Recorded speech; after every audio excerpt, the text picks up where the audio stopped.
Bom, então, nós vamos começar nossa segunda plenária. Bom dia a todos e todas. E eu vou começar quebrando o protocolo. Um texto que apareceu ontem no Facebook do professor Cristiano Casagrande, que vale a pena ser lido. Texto dele.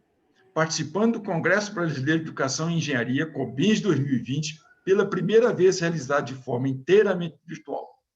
Na edição do ano passado, estávamos em Fortaleza, imaginando que este ano estaríamos em Bento Gonçalves, conhecendo a região vinícola do sul do Brasil. Não imaginávamos que uma pandemia viria a parar o mundo. Uma situação inédita, uma edição diferente de todas as outras. Mas, se o psicológico tem sua importância, a gente entra no clima e esquece que o evento é virtual, fazendo uma imersão mental como se estivéssemos lá no evento. Levantei-me cedo, tomei café, banho, vesti uma roupa adequada, usei perfume e me sentei na frente da tela do computador. Na minha mente, era como se estivesse lá no local do congresso. Logo na página inicial do site da conferência, deparei-me com a imagem abaixo do hall principal do local do evento, onde se viam as portas para o auditório, as salas das sessões técnicas, um lounge, os estandes dos patrocinadores, tudo aumentando a sensação de imersão. E ao entrar nas salas, encontro pessoas conhecidas, colegas, alunos. A sensação, por um instante, é de que realmente viajamos para um local onde está acontecendo o congresso. E, por algum momento, nos esquecemos que estamos sentados em casa, na frente do notebook. Interessante como o cérebro é capaz de abstrair e criar uma realidade alternativa. Talvez daqui a um tempo, nossas memórias dos eventos virtuais e reais irão se confundir. E ao acessar uma lembrança, não teremos certeza se o fato se refere a um encontro real ou virtual. No fim, o que fica gravado mais fortemente na lembrança são as sensações, as conversas, as ideias. E todo o ritual para participar de um evento virtual, como se fosse real, aumenta ainda mais, não só o efeito psicológico de enganar o cérebro, mas também contribui para intensificar a imersão e gravar a experiência na memória. Falou tudo. Cristiano, parabéns, Cristiano. Cristiano é da minha universidade, viu? Mas não é por isso que eu estou colocando aqui. Ontem, na hora que terminou o workshop, no final da tarde, eu abri o Facebook e falei, nossa, o cara disse tudo. E a comissão organizadora também ficou encantada, disse tudo aquilo que nós gostaríamos de sentir e dizer em poucas palavras. Então, ganhamos o primeiro dia ontem. Muito bom. Bom, então, mas vamos à nossa mesa, né? Quem vai falar primeiro? A professora Tatiana. A professora Tatiana é gesteira de Almeida Ferraz. Já trabalhamos junto aí na educação em engenharia há bastante tempo, né?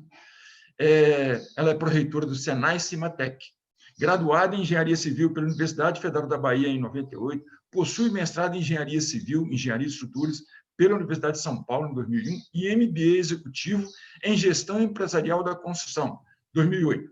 É doutoranda em Gestão e Tecnologia Industrial no Centro Universitário Senai, Cimatec, desenvolvendo pesquisas sobre o tema construção e avaliação de competências no ensino de engenharia. Já atuou como professora e consultora na área de engenharia civil, coordenou por 10 anos a iniciativa Comunidade da Construção de Salvador, atuou como gestora executiva das áreas de construção civil, meio ambiente e mineração do Senai Bahia. Atualmente é pró-reitora administrativa financeira do Centro Universitário Senai Cimatec e tem experiência na área de engenharia civil, gestão de negócios e educação.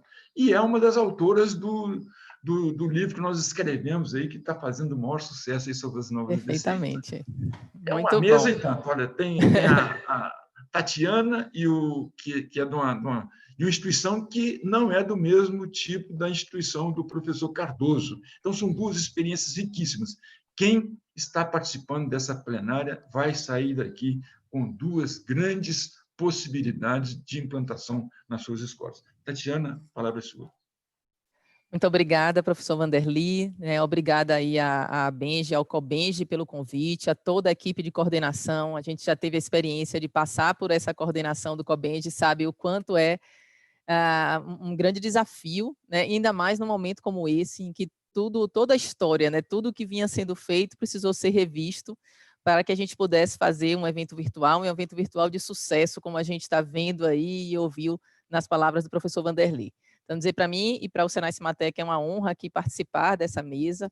A gente sabe que nós temos instituições com realidades bem diferentes, né? E a ideia aqui vai ser compartilhar um pouco da nossa realidade, de como nós estamos trabalhando nesse ecossistema, né, da inovação na educação e engenharia. E acho que o tema proposto aí para o painel foi muito relevante, né, da questão do ecossistema, porque eu acho que isso é que faz a diferença aí no processo formativo. Eu vou compartilhar com vocês uns slides, né? Eu peço que confirmem se estão vendo, por favor. Já estão vendo? Sim, estamos. Joia. Muito, muito obrigada. Então, vou falar um pouquinho aí desse ecossistema para inovação acadêmica que nós estamos adotando no nosso centro universitário Senai Cimatec. Para quem teve a oportunidade de ir no Cobenja 2 anos atrás, né, tá lembrando aí dessa fachada, né? Para quem não teve, fica o convite aí de visitar a nossa instituição. Sempre recebemos, é sempre um prazer, né, recebê-los no Senai Cimatec. O que somos, né? O Senai Cimatec é uma instituição diferente, porque nós somos, ao mesmo tempo, um centro tecnológico de referência internacional, eu diria. Então, ao longo dos 18 anos, né, de existência do Senai Cimatec, a gente foi evoluindo no desenvolvimento de pesquisas para indústrias, no desenvolvimento da inovação, desenvolvimento de serviços. E hoje nós temos clientes e parceiros como a Vale, a Embraer, a Shell, né, entre diversas outras empresas de relevância, parceria com instituições em todo o país. Um exemplo, para ter uma ideia, hoje nosso diretor está na Ucrânia, que acabamos de receber aqui uma reportagem de uma parceria que estamos fazendo com a Ucrânia. Bom, nós somos também um centro universitário que prima pela qualidade acadêmica nos seus programas. Nós hoje temos mestrado e doutorado. Como o professor Vanderly bem falou, eu sou doutoranda no próprio Senai Cimatec, né, e cursos de graduação nas áreas de engenharia e, mais recentemente, a partir desse ano, também em arquitetura. Então, esse é o nosso maior foco, né, são programas de formação voltados para a indústria. E, além disso, né, como todo mundo conhece o Senai pela sua tradição aí na formação técnica, nós somos também uma escola técnica.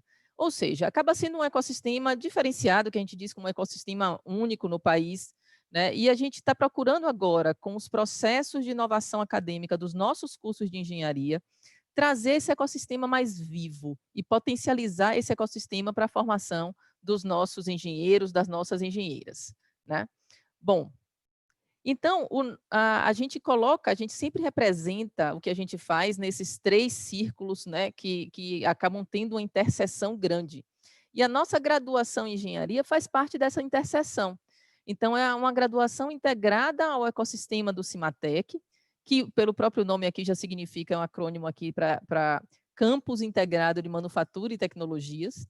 E a gente integra a nossa graduação à tecnologia e inovação, ou seja, os nossos alunos têm a oportunidade de estar nos laboratórios, que não são laboratórios meramente didáticos, eles servem para o desenvolvimento de serviços e pesquisas para empresas. Eles participam como bolsistas, como estagiários nesses projetos de pesquisa, o que também acaba sendo uma experiência riquíssima. Nós temos uma pós-graduação stricto sensu, que desenvolve também pesquisas voltadas para a inovação nas indústrias, algumas pesquisas também mais de base acadêmica, e os nossos alunos de graduação têm possibilidade de participar desses grupos de pesquisa.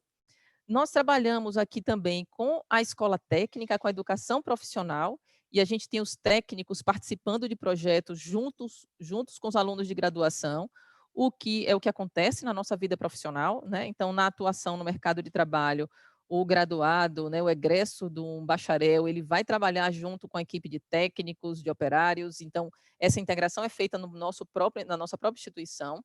A gente conecta com o ecossistema de empreendedorismo. Nós temos hoje uma aceleradora né? E vocês vão ver quando eu mostrar o nosso modelo de educação, o quanto essa aceleradora conecta com o nosso programa de graduação. A nossa ideia é que a gente tenha na graduação meio que uma fábrica de startups, como a gente está chamando, né? É algo desafiador, mas é bom a gente pensar e se desafiar para que a gente possa evoluir. A gente sabe o quanto os novos negócios têm crescido e a gente precisa de novos negócios de base tecnológica, né, para suportar em parceria com as parcerias com grandes instituições, com grandes empresas, né? E esse acaba sendo o futuro, né? Num novo modelo de trabalho, que não necessariamente é um modelo que vai ter emprego para todos, mas que a gente vai precisar inovar e desenvolver a tecnologia para o crescimento do nosso país.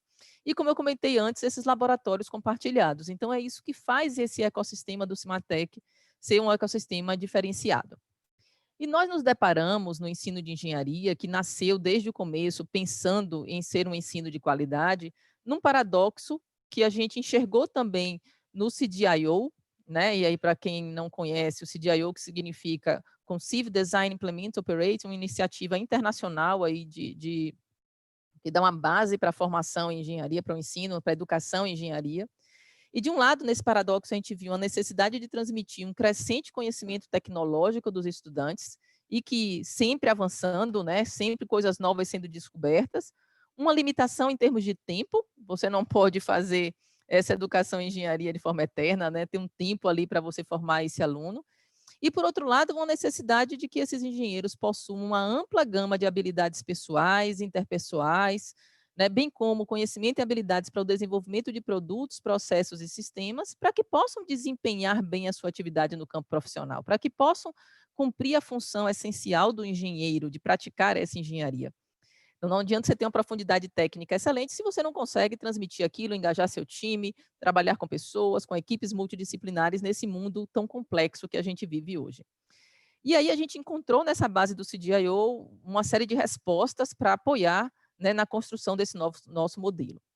E o desafio partia aí também dessa perfil, né, do engenheiro do século XXI, que na nossa visão vai muito além de uma ciência exata, porque a gente precisa desenvolver no perfil desse engenheiro um perfil empreendedor, criativo, proativo, inovador, com habilidade de liderança e de comunicação, motivado por desafios e adaptável a mudanças. Esse ano a gente viu o quanto é importante essa adaptabilidade a novos cenários, adaptabilidade a mudanças, sempre disposto a aprender. Estamos falando aqui do lifelong learning, né? Isso é essencial na velocidade, na curva exponencial que a gente tem do conhecimento, da ampliação desse conhecimento, e apto a trabalhar em equipes multidisciplinares, né? Muitas vezes o engenheiro vai ter que trabalhar com um psicólogo para entender o comportamento das pessoas e projetar soluções que venham atender essas necessidades humanas, que o grande papel do engenheiro.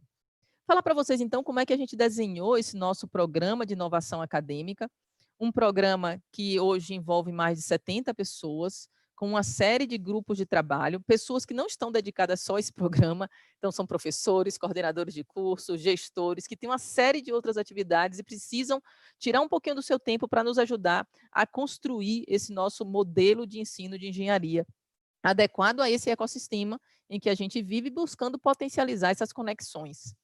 A gente tem, então, o nosso reitor participa diretamente desse grupo técnico gestor, né, desse grupo de trabalho gestor. Nós temos as diversas trilhas profissionais que os alunos vão poder escolher ao longo da sua formação. A gente vai falar mais sobre isso daqui a pouco. A trilha empreendedor, a trilha pesquisador e a trilha técnico-gerencial. E o legal desses GTs é que na trilha empreendedor, quem lidera essa trilha é a equipe da nossa aceleradora. Então, o gestor da aceleradora é o gestor responsável por essa trilha, para conectar a nossa graduação com o empreendedorismo. E os coordenadores de curso participam, os professores participam, ajudando a construir tudo isso. Na trilha pesquisador, da mesma forma, o nosso pró-reitor de pós-graduação em pesquisa, os nossos coordenadores dos programas de stricto sensu participam dessa trilha, vendo como a gente vai conectar melhor a graduação à pesquisa feita, né, no nosso mestrado e doutorado. E a trilha técnico-gerencial, a gente tem líderes de projetos de engenharia, líderes dos projetos que a gente faz para as indústrias, gerentes de área participando dessa construção, dessa trilha. Temos ainda um GT de tecnologias educacionais, e a gente viu esse ano o quão importante é, independente, como a gente estava falando, né, Juliano, se é um ensino presencial, se é um ensino à distância, a tecnologia vai estar presente, e a gente tem que explorar da melhor forma cada meio e cada tecnologia para ter os melhores resultados. A gente está falando, a gente tem um GT de matrizes e transição. Gente, como é difícil trocar a roda de um carro com o carro andando, né? Os cursos estavam em andamento, e você mexer numa matriz com o curso em andamento é muito complexo. Diz um colega nosso que não é só trocar a roda do carro com o carro andando, não. Ele até me passou um vídeo mostrando que é possível fazer isso. Mas é trocar a turbina de um avião com um avião em pleno voo, né? Que talvez seja mais complexo. Um GT, então, de infraestrutura, a gente precisa de novos ambientes tecnopedagógicos. Eu li, inclusive, uma tese sobre isso bem interessante, né, de um aluno da USP. O GT de capacitação, porque os professores precisam ter comportamentos diferentes. A gente vem falando aí há bastante tempo, né, das metodologias ativas de aprendizagem, né, e isso precisa de um período de adaptação, de formação de professores que não foram preparados, né, nesse meio. Eu vou trazer para vocês aqui, então, nesse ecossistema, falar um pouquinho do nosso currículo, de como a gente desenhou, né, falar dessas trilhas de formação, de algumas práticas pedagógicas e da infraestrutura. Então, é isso aí que a gente vai abordar nos próximos 15 a 20 minutinhos aí, tá? Falando do currículo, como é que a gente desenhou esse currículo? Então, a gente não partiu do zero, a gente partiu daquilo que a gente já tinha, né? Partimos de benchmarking, como eu comentei, do próprio CDIO, né, do All in College, que a gente teve a oportunidade de visitar, da Universidade de Coventry, que é um parceiro na Inglaterra, né? E dessas referências internacionais, nós desenhamos uma proposta de perfil do egresso. O que a gente quer como objetivo macro para o egresso dos cursos de engenharia do Senai Cimatec? Depois partimos para detalhar isso. Ok, beleza. Para atingir esse objetivo macro, quais são as competências que eu preciso que esses estudantes desenvolvam para que ele atinja esse objetivo? E daí chegamos, então, ao nosso percurso formativo e às matrizes dos cursos. E uma coisa, óbvio que tudo isso olhando também todos os requisitos GAS. Fizemos um comitê técnico das engenharias, ou seja, ouvimos o mercado. Isso, gente, acho que é muito bacana, acho que fica como algo que todas as instituições podem fazer, ao desenhar seus currículos, ao avaliar seus cursos, chama as pessoas, chama o mercado. Nós chamamos não só o mercado, como nós chamamos o CREA, como nós chamamos outras universidades, a UFBA, que é nossa parceira, sempre presente também nos ajudando a construir esses programas dos cursos, avaliar e melhorar os programas dos cursos. Normalmente a gente faz isso por cada curso, num perfil mais técnico daquela formação. E dessa vez a gente fez com as competências transversais. Vamos reunir representantes aí de diversas empresas, dos diversos cursos de engenharia, para entender qual é esse perfil do engenheiro que vocês, empresas do mercado da nossa região, entendem como um perfil, como competências mais relevantes para que a gente possa trazer isso para a nossa formação. Então, a partir disso, a gente saiu com essa declaração, né, do perfil do engenheiro e das engenheiras formadas no Centro Universitário Senai Cimatec, como pessoas que devem ser competentes em conceber, projetar, implementar e operar com eficiência e eficácia sistemas complexos de engenharia. Vejam que a gente já traz aqui o statement, né, aquela frase base assim, que norteia também o próprio CDIO. Atuando em contextos local e global.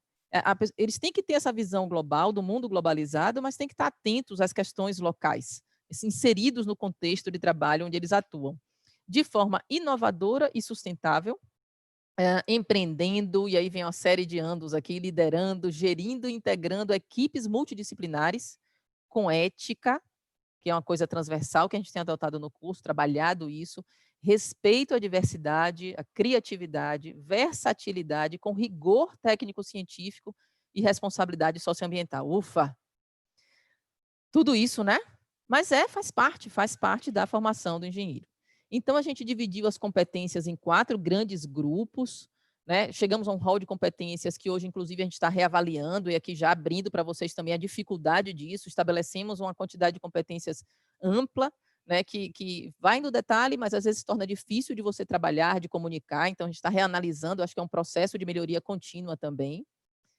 E aí desenhamos esse percurso formativo, em que a gente reduziu carga horária de sala de aula, não ainda de forma tão intensa como a gente gostaria, como todos, né, a gente trabalha em grupos, é um grupo de professores, de coordenadores, e tem alguns paradigmas que a gente precisa quebrar, coisas que a gente precisa testar, precisa aprender, para conseguir chegar a uma educação, uma formação de qualidade, entendendo que a gente pode reduzir tempo de sala de aula.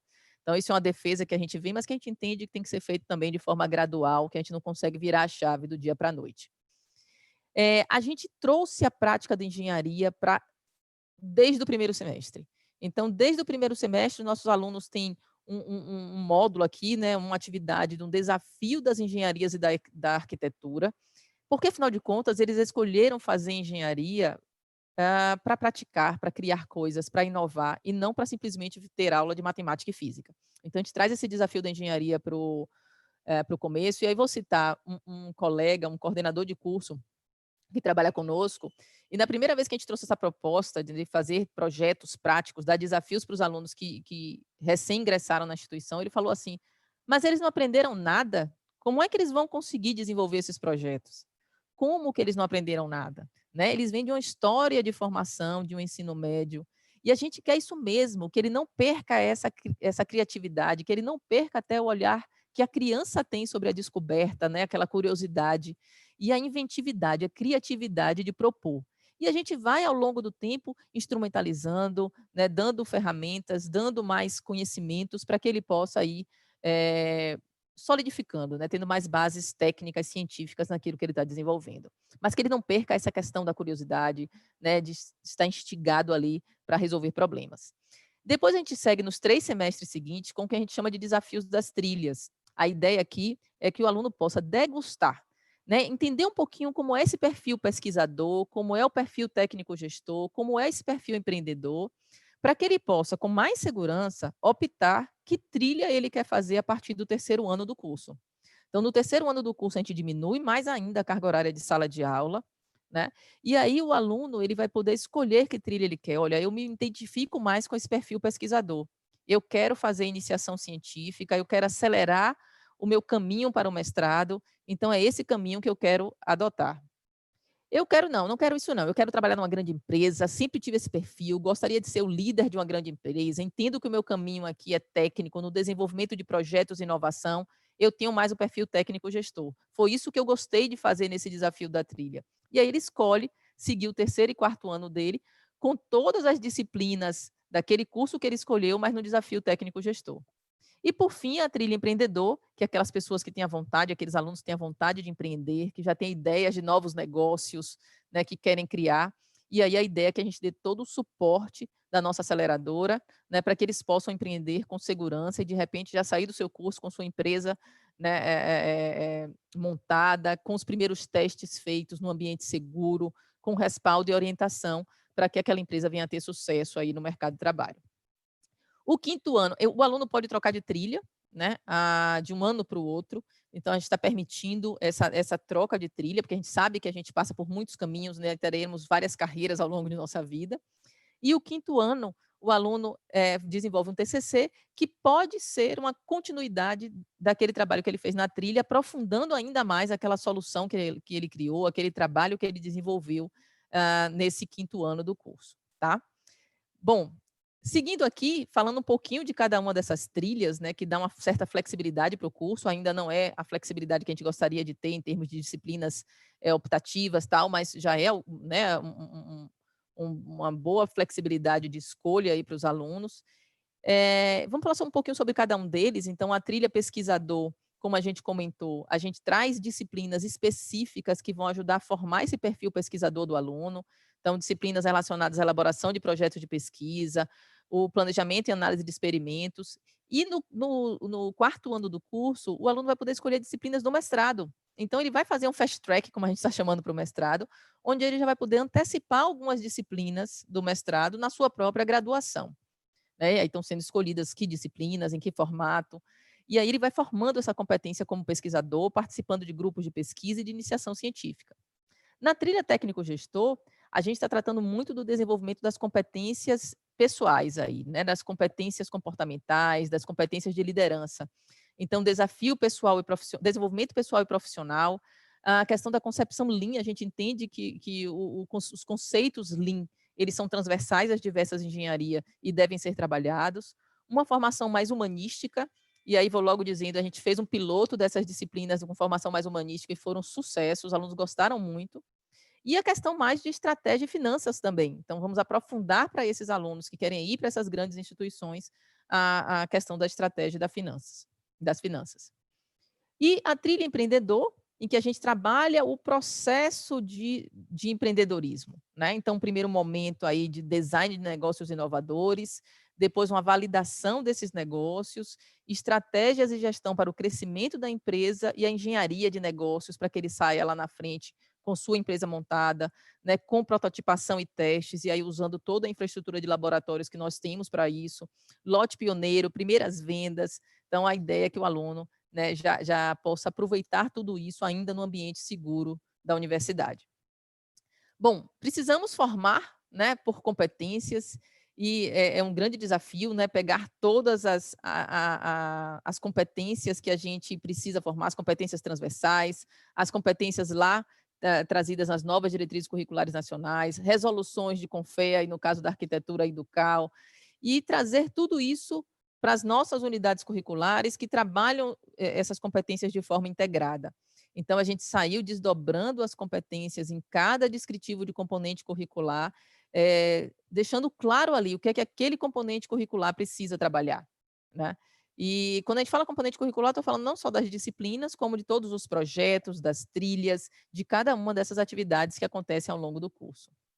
Nós estamos trabalhando com experiências de aprendizagem significativa, então alguns casos aqui, né, do aprendizado por projetos, os alunos do trabalho aqui do aerodesign estão desenvolvendo um avião, aqui um lançador de foguetes, então coisas que os alunos fazem no primeiro semestre do curso. Assim que eles entram no curso, são alguns projetos que eles estão desenvolvendo. Projetos com cunho social, né, que houve um envolvimento fantástico dos alunos. Isso aqui é um andador que foi feito para o Hospital de Irmã Dulce, né? Essa senhora, né, ajudou essa senhora na recuperação dela por meio desse andador que os alunos do primeiro semestre da engenharia mecânica fizeram. Poxa, o quanto esses meninos não aprenderam, não só da técnica, né, da engenharia mecânica, de um projeto de construir um dispositivo, mas do lado social, de fazer um trabalho como esse. Um outro exemplo, então, nós temos diversas empresas também que são parceiras, né, e aqui os alunos que foram premiados, né, com os melhores trabalhos. Nós temos a aprendizagem aí por desafios e a gente está trazendo lá para os 2 primeiros anos do curso os desafios. Interessante, gente, que nesses desafios os alunos já trabalham de várias engenharias, estão no mesmo grupo. Ou seja, o aluno da engenharia civil está trabalhando junto com o aluno da arquitetura, o da engenharia mecânica com a da engenharia elétrica, e você já desenvolvendo soluções conjuntas, né? Então, esse é algo também que o nosso modelo aí vai favorecer. Então, o desafio empreendedor, tivemos empresas, né, que demandaram esses projetos e acompanharam todo o processo de formação desses alunos, do segundo semestre do curso, 11 ideias selecionadas, projetos muito interessantes e os alunos nos ajudando a construir o modelo. Isso é outra coisa muito interessante. A gente fez com os alunos um grupo focal para avaliar como foi essa experiência. Então, a gente já teve a disciplina do desafio, eles já fizeram, já participaram, e a gente fez depois com eles uma avaliação para entender, e aí? Né? Foi bom para você? Valeu? O que é que poderia ser melhor? O que é que foi bom? O que é que não foi? E com isso a gente vai também melhorando continuamente o nosso modelo. O desafio técnico gestor, nesse desafio a gente propôs algo interessante, que os alunos questionaram, e a gente está vendo como trabalhar, mas a gente tinha um grupo que trabalhava com a parte de gestão e um grupo com operação de cada trabalho. Isso em metade do semestre. Na outra metade, o grupo que era de gestão, ele ia ser a operação de um outro grupo. Ele ia operar o que estava planejado por uma outra equipe. E aquele grupo que era de operação, aquele time, né, de operação daquela equipe, passa a ser um time de gestão daquela equipe. Então, essa é uma rotação para que os alunos experimentem diversas funções, né, saibam liderar e saibam ser liderados. E o desafio pesquisador, que a gente se baseou nos ODS, né, para desenvolver pesquisas e soluções, e os alunos vão simular, aí no segundo semestre do curso, a apresentação de um trabalho em congresso, a submissão de um trabalho, de um artigo para um congresso, já no começo da sua formação. Tá? Bom, Além disso, a gente tem o uso de tecnologias, né, para apoiar esse nosso ensino. Então, a gente teve que migrar rapidamente para o virtual, como todas as instituições. A gente só tinha o ensino presencial, a gente não tinha o online, não tinha o EAD. E a gente implementou aí, em pouquíssimo tempo, os laboratórios virtuais para apoiar nos nossos processos de ensino. Mas para 2021 a gente está indo além. Então, a gente estruturou e está investindo num centro de competência em simulação educacional e experiências imersivas. Né, a gente pretende, aí, integrando com o nosso centro tecnológico, desenvolver competências para criar simuladores e avançar nas tecnologias educacionais. E o uso de kits didáticos, né, nesse momento, isso é algo que o Senai sempre fez para as nossas escolas técnicas, e nesse momento esses kits foram até para as casas dos alunos, né, durante a pandemia, e é algo que a gente vai continuar evoluindo para que possa ter sempre o mão na massa, né, o aprendizado por práticas. Nós trabalhamos também, e esse é aqui, Vanderly, né, professor Vanderly, o capítulo que a gente escreveu nesse livro também, da engenharia e as novas diretrizes curriculares nacionais. A gente falou um pouquinho sobre a avaliação da aprendizagem. Esse é o tema, inclusive, do meu trabalho de doutorado. Né? E se a gente quer formar aquele perfil do egresso com aquelas competências, eu preciso avaliar, para entender se eu estou conseguindo cumprir esse meu papel. Né? Então, a gente entende que avaliar é essencial para retroalimentar o processo. Não avaliação simplesmente no sentido de dar uma nota, a gente não está pensando nem na nota, mas avaliar no sentido de entender, em termos de instituição, se cada aluno está conseguindo desenvolver aquela competência, né, se nós globalmente estamos conseguindo cumprir aquele objetivo ao qual nós nos dispomos a fazer, a cumprir. Né? Então, a nossa ideia, a gente entende isso tudo de forma muito integrada e como um processo de melhoria contínua, onde você tem um contexto de mundo local, institucional, que vai te trazer esse desenho do perfil do egresso, como a gente falou, que vai te levar a um projeto pedagógico de curso, vai detalhar cada componente curricular, e você chega a um plano de ensino e aprendizagem, que eu estou chamando de plano de ensino, aprendizagem e avaliação. Porque a aprendizagem e a avaliação precisam estar de forma integrada. Você precisa pensar na sua avaliação a partir das competências que você quer trabalhar e da forma, né, das estratégias de ensino, das estratégias de educação que você vai adotar. E aí, essa avaliação, ela vem como forma de diagnóstico, né? Não só para o aluno, que vai conseguir compreender o que ele percebeu bem, quais são as competências que ele tem bem desenvolvido e qual não tem, como para o próprio professor e para a própria instituição. E a ideia é que a gente consiga ter uma visão mais ampla dessas estratégias de avaliação. Então, isso está lá no livro, quem se interessa mais pelo assunto aí já pode dar uma olhadinha. Né? Mais uma vez, o CDIO acaba sendo um pouco da nossa referência aqui, né? Em que a gente tem que trabalhar, especificar esses resultados pretendidos da aprendizagem, alinhar os métodos de avaliação com os resultados pretendidos, usar os múltiplos métodos para coletar e analisar dados. É claro que se eu quero avaliar simplesmente um conhecimento teórico, uma prova, uma avaliação escrita pode ajudar. Mas se eu tenho uma série de competências transversais para avaliar, essa prova não vai conseguir avaliar isso. Nós temos que estar colocando os alunos em situações de prática, que eles possam demonstrar na prática, né, essas competências. E usar os resultados para melhorar o processo, ou seja, fazer girar o ciclo PDCA. Né? Nós estamos trabalhando também com a formação docente, né? E isso é algo que é fundamental nesse processo. Né? A gente precisa trabalhar com os nossos professores, né? E capacitando-os, trazê-los para junto desse processo aí de melhoria. E tem os professores maravilhosos e que nesse momento de pandemia foram realmente fantásticos, né? A capacidade de adaptação, de aprendizado e de suporte de uns aos outros.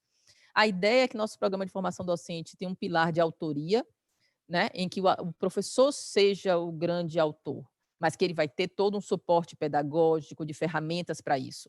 Nós estamos aqui já aproveitando uma experiência interessante das universidades nos Estados Unidos que visitamos pelo projeto do PMG, um projeto da CAPES, da Fulbright, de modernização do ensino de engenharia, no qual nós somos uma das 8 instituições contempladas. E a gente fez um edital agora, né, os professores acabaram de submeter até domingo, se eu não me engano, os seus projetos, para ter apoio da instituição para reformular as disciplinas que eles ministram. Né? A gente teve 11 projetos submetidos, nós somos uma instituição pequena, e vamos agora selecionar que projetos a gente vai apoiar para que eles possam melhorar, né, o seu curso, o seu ensino.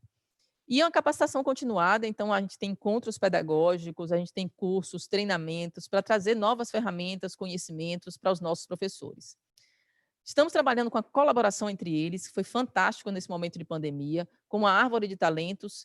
Eu sei uma série de coisas e posso ajudar meus colegas. E eu tenho uma série de outras deficiências que outros colegas podem me ajudar. e vamos simplesmente compartilhar a informação, né? Às vezes a solução está dentro de casa, está nos professores que conhecem, que sabem, que podem ajudar. E a comunidade de prática para essa troca de experiências. E, por fim, precisamos valorizar os professores. Valorizar os professores não só pelas suas publicações, mas pelo resultado do trabalho docente em sala de aula, né, dessa evolução desse processo, tá? E, para isso, a gente está trabalhando aqui com a valorização docente e com a exposição dessas boas práticas no nosso encontro acadêmico. Para capacitar os professores, nós fomos pensar, gente, o que é que eu preciso, né? Não é simplesmente pegar uma série de cursos e trazer e colocar, mas qual é esse perfil também do professor? E aí a gente traz que o docente de engenharia, ele tem que ter uma série de características aqui, como empatia, domínio técnico, resiliência, para que ele possa criar, planejar, implementar e avaliar situações de aprendizagem para os alunos, com foco no desenvolvimento daquelas competências que a gente quer, envolvendo sistemas de engenharia, produto, processo, né? E utilizando uma série de conhecimentos aqui que a gente achou fundamentais e uma série de tecnologias que estão mais na extremidade da mandala. Então, essa é a nossa estratégia aí em termos de formação docente e que é um processo que a gente entende também como processo de alguns anos, tá? Para falar sobre infraestrutura, para a gente terminar, então, o Cimatec é um grande laboratório aberto, aqui estão só alguns exemplos, né, de um laboratório maker que ainda está em processo de adaptação, está faltando a plotagem, os equipamentos estão chegando, estão sendo montados, um laboratório de design thinking, além de uma série de outros espaços e laboratórios, um laboratório aberto que a gente tem para que a gente possa ter esse ambiente de colaboração, de mão na massa, de integração entre todos os nossos alunos e professores, né, explorando a criatividade e a solução de problemas. Era isso aí que a gente queria apresentar, fico depois à disposição para que a gente possa compartilhar esses aprendizados, né, e a cada momento desse a gente acaba aprendendo também um pouquinho mais. Tá joia? Muito obrigada aí pela atenção de todos. Obrigado, Tatiana. Muito boa apresentação, né? Excelente apresentação. A ideia, eu acho que é essa mesmo, né? Para implantar as novas DCNs é um reprojeto institucional, né? Reprojetar a instituição em todos os seus aspectos, né? Porque é inovação. Aliás, um resumo de ontem das três, da abertura, da plenária e depois do workshop das DCNs, acho que pode resumir o seguinte, ó, sem inovação não tem salvação, né? Acho que essa é a palavra do momento, que é uma palavra, inclusive, muito forte dentro da MEI CNI nas suas atividades relacionadas à educação e engenharia. Bom, agora nós vamos passar também para outro excelente case, que é o da USP, e nada mais, nada menos, o professor Cardoso, que vai apresentá-lo, ele que tem larga experiência de USP, de educação e engenharia nacional e internacional, então, mais uma grande contribuição. Professor Cardoso, a palavra é sua. Bom, muito bom dia a todas e a todos. Vai ser muito difícil fazer uma apresentação comparável ao que a professora Tatiana Ferraz fez agora, né? Mostrou aí a estrutura de uma escola que leva a sério o seu métier, né? O Senai pratica o CDIO, modelo de gestão invejável, e também um programa fascinante aí de formação docente. Parabéns, professora. Eu gostei muito da sua apresentação e espero. Já visitei o Senai por ocasião do Cobenje lá em Salvador, mas como tinha muita gente, não deu para me atentar aos detalhes. Espero, na próxima visita que fizer a Boa Terra, voltar lá na sua escola e testemunhar os grandes avanços que o Senai tem promovido na educação e engenharia, né? Quando quiser, professor, convite feito, tá? Muito obrigado, Tatiana. Então, eu vou compartilhar com vocês minha apresentação e espero que todos recebam o que eu vou encaminhar e me avise se estiver havendo algum problema. Cardoso? Né? Oi, Cardoso? Deixa eu fazer uma coisa aqui. Eu aqui, entusiasmado com a apresentação da Tatiana, esqueci de ler o seu currículo. Não, mas não é necessário. Mini currículo do resumo do Zé Roberto Cardoso, professor da Escola Politécnica da USP desde 76, legal. Publicou 3 livros, 2 em língua inglesa, orientou 40 teses e dissertações e publicou 70 artigos em revistas científicas. e apresentou mais de 200 trabalhos em eventos científicos na área de métodos numéricos para eletromagnetismo e educação e engenharia. É presidente da SBMag, Sociedade Brasileira de Eletromagnetismo, coordenador do LMAG, Laboratório de Eletromagnetismo Aplicado. No período 2010-2014, foi diretor da Politécnica da USP e é membro atuante dos Conselhos Nacionais e Internacionais de diversas instituições ligadas à engenharia. Às vezes eu sou meio displicente, mas vamos seguir uma mesma toada, né? Enquanto isso, deu tempo de... Ainda não compartilhou, não, né? Pode compartilhar. Não, obrigado pelas palavras, Vanderlei. Os amigos aí, as palavras que vêm dos amigos são suspeitas. Muito obrigado. Bom, então vamos compartilhar a minha apresentação. Espero que todos estejam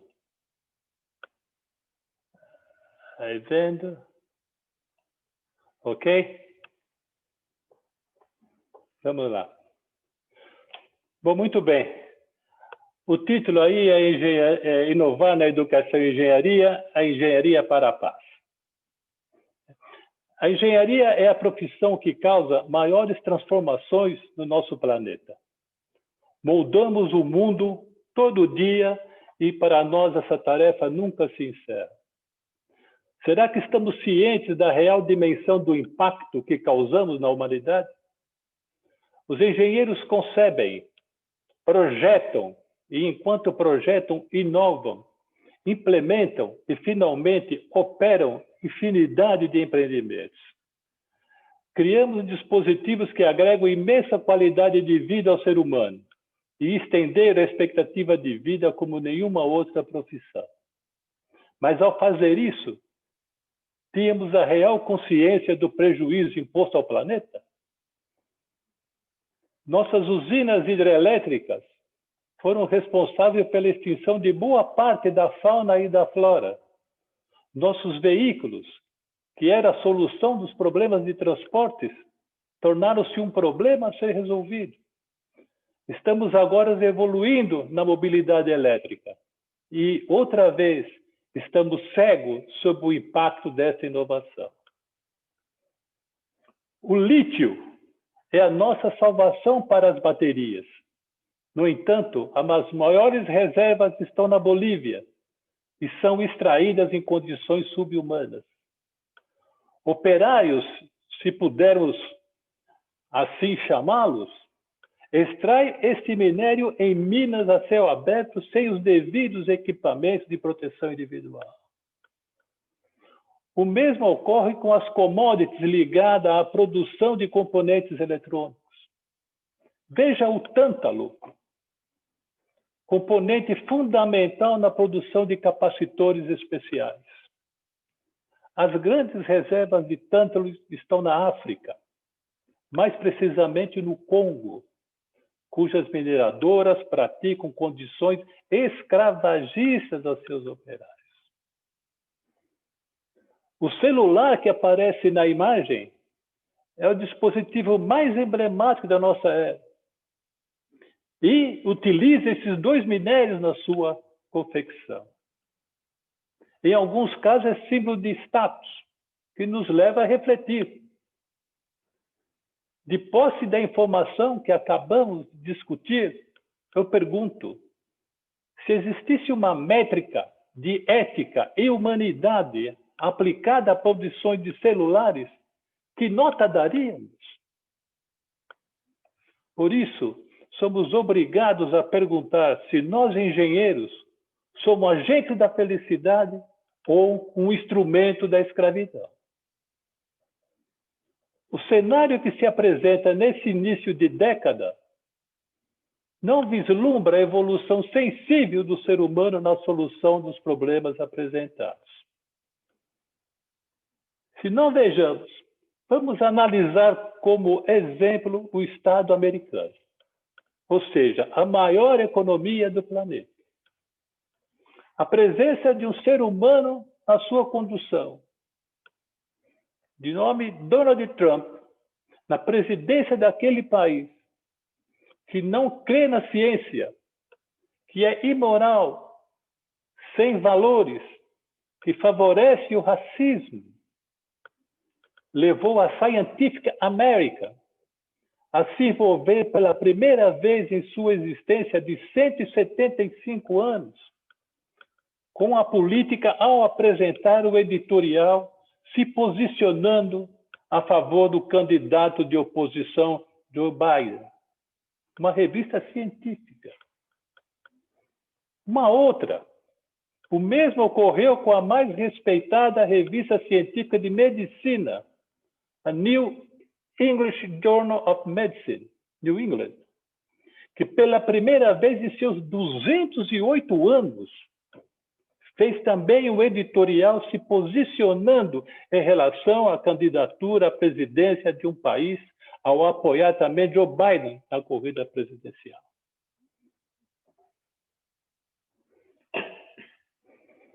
Essas duas manifestações mostram a preocupação dos engenheiros e dos cientistas na sustentabilidade do planeta.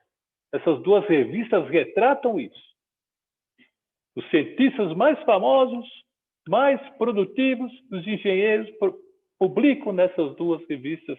Né? Na outra são os médicos, que também aparecem engenheiros como coautores. Preocupa-nos também dirigentes máximos de vários países, incluindo da América Latina, que manifestam posturas negacionistas, aversão aos pobres, simpatia a supremacistas brancos e tolerantes à desinformação. Esses são sinais que apontam para um cenário de risco para a paz.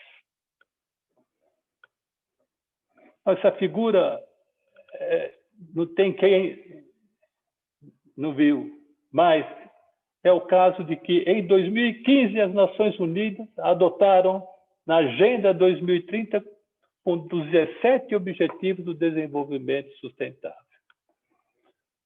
Para assegurarmos um futuro sustentável, os engenheiros deverão desempenhar papel essencial para que esses objetivos sejam atingidos. Não só através da criação, em futuro próximo, de tecnologias ambientalmente amigáveis, mas também com aplicações de soluções ambientalmente sustentáveis.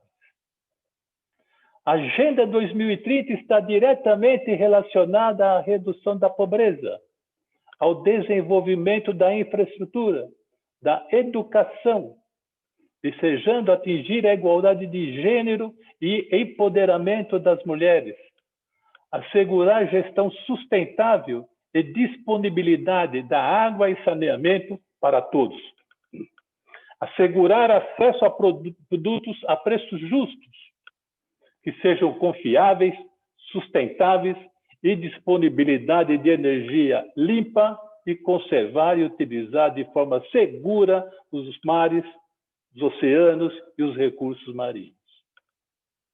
Quase todos os 17 Objetivos do Desenvolvimento Sustentável se relacionam com a ciência e a engenharia. A pergunta que todo engenheiro deve fazer com relação aos ODS é como mensurá-los, para saber se as metas estão sendo cumpridas. Que métricas deverão ser utilizadas para medi-los? Que função de valores deve ser associada e atribuída a cada um deles? Este é um papel relevante que temos obrigação de exercer como engenheiros. Os engenheiros devem propor soluções inovadoras, oriundas da aplicação de técnicas de inteligência artificial, machine learning, análise de dados e outras técnicas que surgiram neste século. Que técnicas devemos desenvolver, por exemplo, para a gestão logística de emergências? Este é um grande desafio da engenharia. Para gerenciar ações nessa direção, de ver superadas essas dificuldades, em 2018, dirigentes de grandes escolas de engenharia em todo o mundo se reuniram na Universidade de Novo México, nos Estados Unidos, e introduziram o movimento da engenharia para a paz.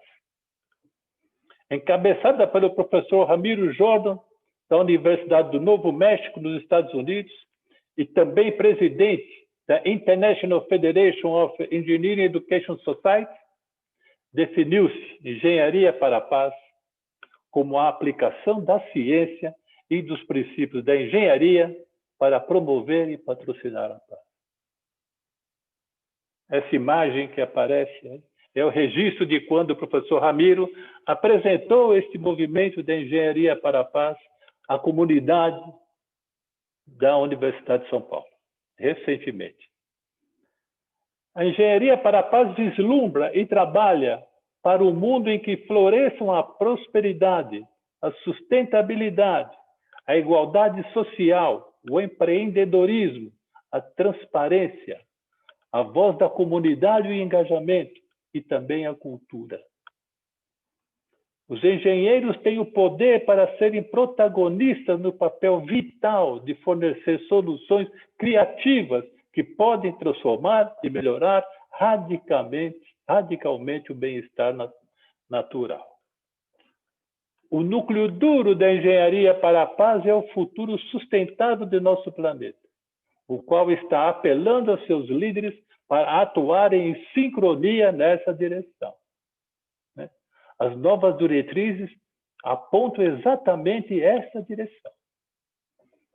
Temos de desenvolver ativamente soluções que abordem de forma colaborativa os problemas conhecidos, integrando programas de educação transdisciplinar, tecnologia, ética, empatia e política, tendo como pilar a linguagem tecnológica. O maior ativo de uma empresa é o seu capital humano, e todos devemos contribuir para o desenvolvimento de líderes para a próxima geração focado nesses objetivos. Eu faço um apelo a todas as escolas. Devemos criar um movimento de modo que todos façam parte dele com propriedade e sentido de pertencimento.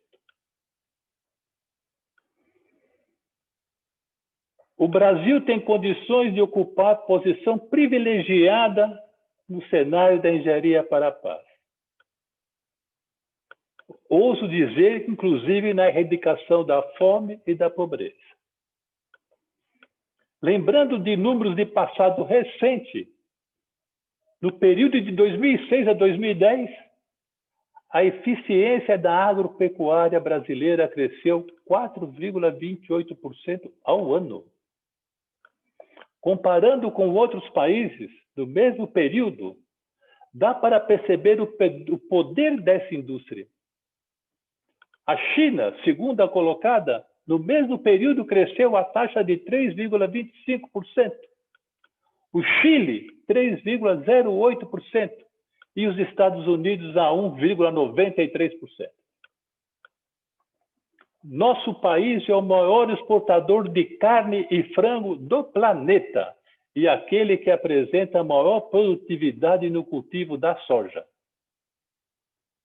Pesquisadores da Embrapa, associados às universidades através de laboratórios de pesquisa, com cooperação internacional, porque ninguém sabe tudo nesse mundo, mudaram o cenário da agropecuária do nosso país. Este esforço começou em meados da década de 70, época em que ainda não se falava em mudanças climáticas ou meio ambiente sustentável. Até o início da década de 80, o Brasil era totalmente dependente da importação de alimentos. Papel que foi invertido, pois hoje é um dos maiores exportadores de alimentos do planeta. Eu me recordo, nessa época, que eu era jovem, né? O custo do alimento era um absurdo. O pessoal tinha que ir na sua casa criar animais, criar galinhas para poder auxiliar na sobrevivência. Né? Agora nós somos aqueles que mais produzem, um dos países que mais produz alimentos em todo o planeta. O agronegócio, empurrado por tecnologias avançadas, desenvolvidas por nossas universidades, com colaboração de pesquisadores de outros países, tornou-se principal ponto de apoio para as políticas de sustentabilidade e econômica. Essa foi uma atividade forte da engenharia. Temos grande responsabilidade sobre ela. E devemos colher os louros, porque se estamos assim, ou porque os nossos engenheiros e cientistas fizeram. Em recente artigo publicado pela Embrapa, os autores destacam o fato do Brasil produzir 1 tonelada de grãos por habitante, 35 milhões de tubérculos, 40 milhões de toneladas de frutas, 34 milhões de toneladas de açúcar, 31 bilhões de litros de etanol, 35 bilhões de litros de leite e, acreditem, 4 bilhões de dúzias de ovos. Na produção animal, o país abateu 30 milhões de bovinos e 40 milhões de suínos. E 6 bilhões de frangos. Precisamos refletir sobre isso.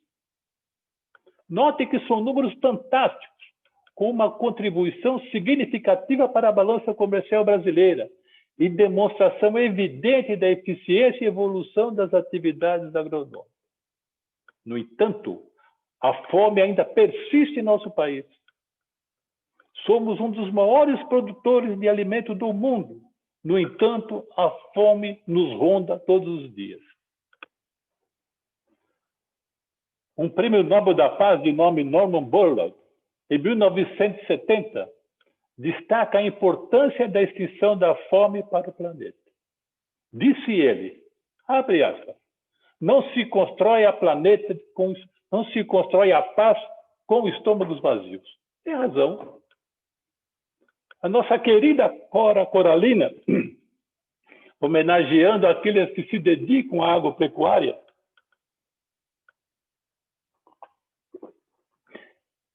disse, abre aspas, em qualquer parte da terra o homem estará sempre plantando, recriando a vida e recomeçando o mundo.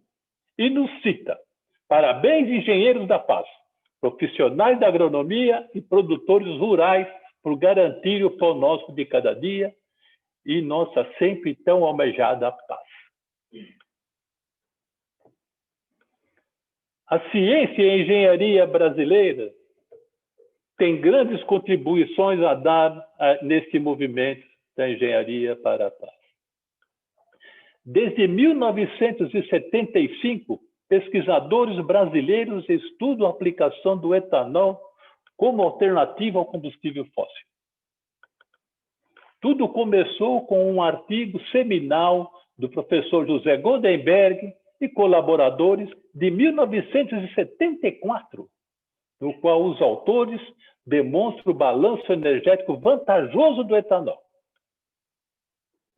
Esta pesquisa levou à criação do programa ProAlto. Quem tem a minha idade se lembra muito bem disso. Que, com aprovação governamental, disparou um movimento intenso de pesquisas na área. Não só para adaptar os veículos a gasolina para a propulsão a etanol, mas também para a melhoria da produtividade do cultivo da cana-de-açúcar e da produção do biocombustível. Tudo isso começou em época que não havia pressão das mudanças climáticas. Não só os automóveis, mas até alguns aviões produzidos no Brasil são propelidos a etanol. Quem imaginava, na década de 70, fazer o que o Brasil fez?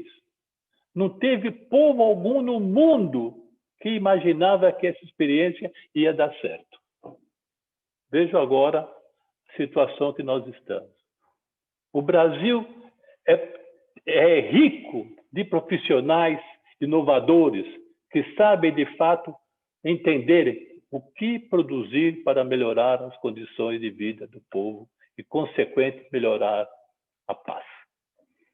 Com o desenvolvimento do carro flex, por exemplo, desenvolvimento brasileiro, atualmente temos 27% de todos os recursos energéticos do país oriundos da cana-de-açúcar.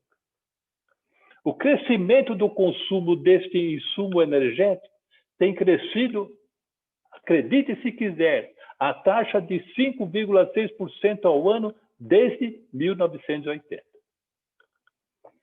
Em recente entrevista, o icônico professor Carlos Henrique de Brito Cruz, que eu admiro muito, foi diretor científico da nossa FAPESP por 15 anos e promoveu uma revolução na pesquisa do Estado de São Paulo, ele afirmou, nessa palestra de despedida que ele fez ao sair da FAPESP, supondo que a última gota de gasolina fosse extinta esta noite, amanhã cedo, apenas os brasileiros conseguiriam andar em seus automóveis movidos a etanol. É interessante isso, né? Nós temos algo único no nosso país, né? Ninguém ousou fazer algo semelhante. Todos os automóveis brasileiros consomem etanol, mesmo aqueles cujos carros são propelidos a gasolina, pois nossa gasolina é misturada ao etanol na proporção de 4:1. Esta bioenergia, que constitui 40% de toda a energia requerida pelo país, impacta não só o aquecimento global, por ser renovável, mas a saúde de todo o planeta, pela redução da poluição devido à ausência de gases tóxicos produzidos por combustível fóssil. Nós não apenas promovemos melhores condições de vida para o nosso povo, mas para todo o planeta. Quer dizer, combustíveis fósseis promove o aquecimento global em todo o mundo, não obedece fronteiras, não obedece regimes políticos. Quer dizer, é assim que nós precisamos que nossos engenheiros pensem, em desenvolver projetos com essas características. Voltando à nossa análise, não existe país no mundo com uma matriz energética tão favorável à sustentabilidade quanto a brasileira. Mesmo os países europeus não chegam nem perto ao indicador brasileiro. Fala-se muito da Alemanha, é um país que está muito preocupado com isso. Mas a energia renovável daquele país está em torno de 7% dos requisitos energéticos exigidos por eles. 7%, observe. Nós somos 40%. Ninguém vai chegar próximo, não tem um país que passe de 10%. Esta virtude da matriz energética brasileira caracteriza bem o movimento da engenharia para a paz. Não tem, como eu já afirmei, não tem fronteiras, não tem partido e não se importa com a cor da pele. A produtividade brasileira da cana-de-açúcar merece ser destacada, pois saiu de 84 toneladas por hectare em 80 para 381 toneladas por hectare em 2019. Multiplicou por 5 quase isso. Tudo isso fruto de pesquisas realizadas por nossas universidades e institutos de pesquisa. O Brasil publica mais artigos sobre a cana-de-açúcar que qualquer outro país do mundo. Esse esforço tem contribuído para a redução de emissão do CO2 com excessivo impacto na saúde de todos. Mas a engenharia para a paz também tem desafios, que são diversos. Vamos citar alguns. A verdade, que é a nossa commodity mais importante, está sendo erodida. A desinformação, através das redes sociais, viaja 6 vezes mais rápido que os fatos. As fake news proliferam, acabam com reputações em segundos e, diferentemente da mentira, não tem endereço. A pessoa ou instituição prejudicada não tem como exigir retratação, processar, ou seja, com a fake news ele está livre. A polarização, a manipulação, a trapaça e o vício estão em ascensão. As pessoas estão mais depressivas, ansiosas e frágeis. Bom, também é fruto da Covid. As políticas e o sistema de valores estão sendo desafiados. A guerra comercial está de volta no cenário global. Até países que não têm força para brigar, mas estão lá brigando. O gap entre o pobre e o rico continua crescendo assustadoramente. Alguns países da América Latina, vou citar o Chile, peguei esses números recentemente, 1% da população chilena controla mais de 50% do PIB do país. A transparência está ausente em vários níveis e o sistema judiciário está sendo desafiado. Precisamos com urgência uma nova política, novos tratados internacionais. Estamos perigosamente saindo da sociedade da informação para a sociedade da desinformação. Na USP, desde 2015, estamos preocupados em promover ações coordenadas para promover e cultivar a paz, dentro dos princípios do movimento da engenharia para a paz. Nem existia ainda quando isso aconteceu. Para isso, criamos o GLIP, Global Institute for Peace, sediado na Escola Politécnica, constituído por professores e pesquisadores de várias unidades da universidade. Este grupo de pesquisa nascente assumiu a pauta da engenharia para a paz. O GLIP é constituído como um núcleo de apoio e conectado à universidade e à sociedade civil em sua forma mais ampla. Para mais além de sua atividade científica, vislumbra-se a inovação, a tecnologia e o equilíbrio de gênero e a diversidade com mecanismos sustentáveis, rumo a patamares capazes de contribuir à paz mundial. Se puderem, acompanhem o nosso trabalho.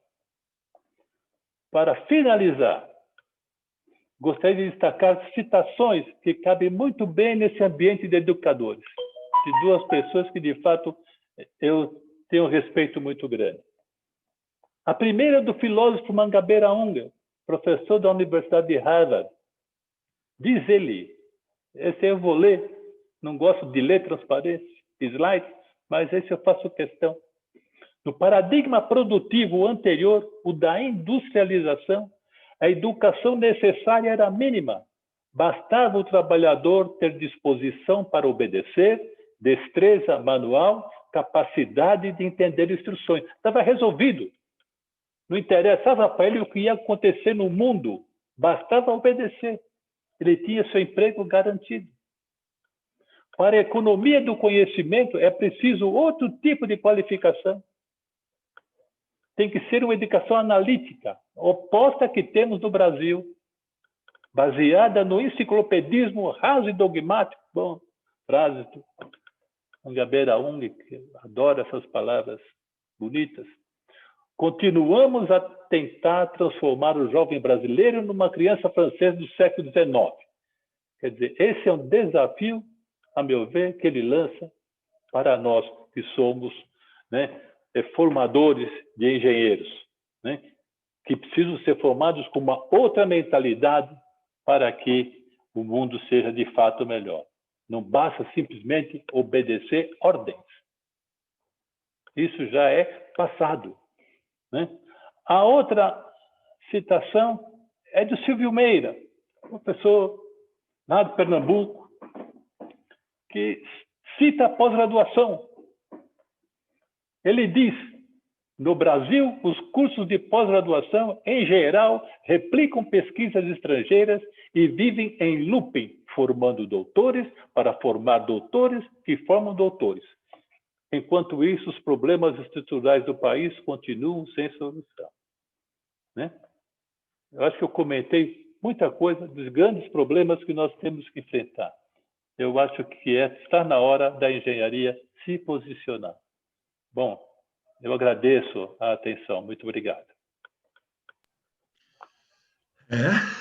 Muito bom, Cardoso.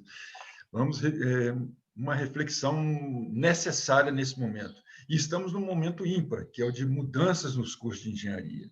Então, essa questão da engenharia, da formação do engenheiro cidadão e do engenheiro para a sociedade, ela é fundamental, e essa reflexão tem que estar presente na hora de elaborarmos os nossos projetos pedagógicos, criando novos ecossistemas, né? Uhum. Bom, enquanto o Cardoso toma uma aguinha, hoje é uma data muito especial para nós mineiros. Estamos completando 300 anos de autonomia e luta pela liberdade.